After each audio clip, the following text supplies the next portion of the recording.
We're talking to Tyler Perry today, and we're talking about rage, and we're talking about another really important element to this movie, which is forgiveness.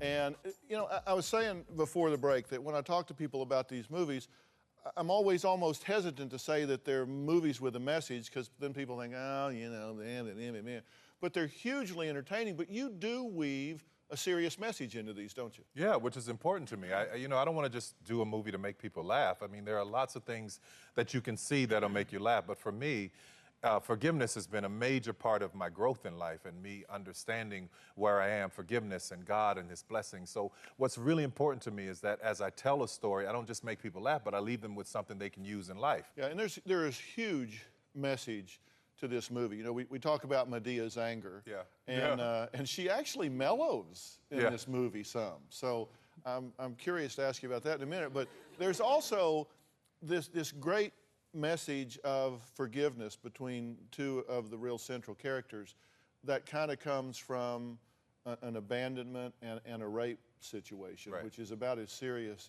as you could get. Right.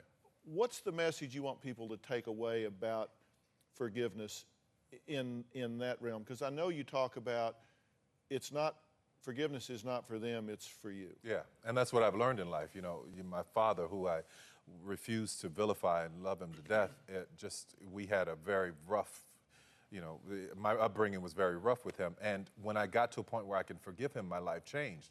And in understanding that, in every movie that I do and everything that I've done so far, it's been about letting people know that if you are angry and that's where this rage comes from. You know, I was looking at the clip of the lady you're going to talk to in a little bit. It's if you have all this unforgiveness in your heart for situations, it can sit inside of you and make you become someone else. So I know how important it is to forgive for yourself. Were you bitter? Because I know there was a time in your life, and you've talked about this before, when you were essentially homeless. Yeah. And then you got out of New Orleans, you went to Atlanta, you saw some successful people. At some point, you got to realize that you had gotten a pretty bad deal up till then. I mean, what did you do with that anger? You say you don't vilify your dad.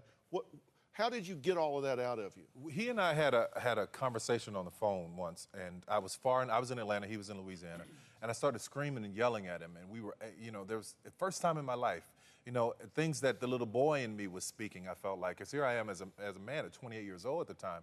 I was saying things to him that I wouldn't dare have said if he was this close to me. But that distance allowed me to say what I needed to say, and that negativity was my fuel. Once I said all of that stuff to him, it was ripped out of me. There's something that left me, and I had to find a way to, I had to reconnect with something else. And this is where God comes into my life, and I say that, and I really mean that. It's just, my fuel was negativity, my fuel was anger, my fuel was anything that was just derogatory.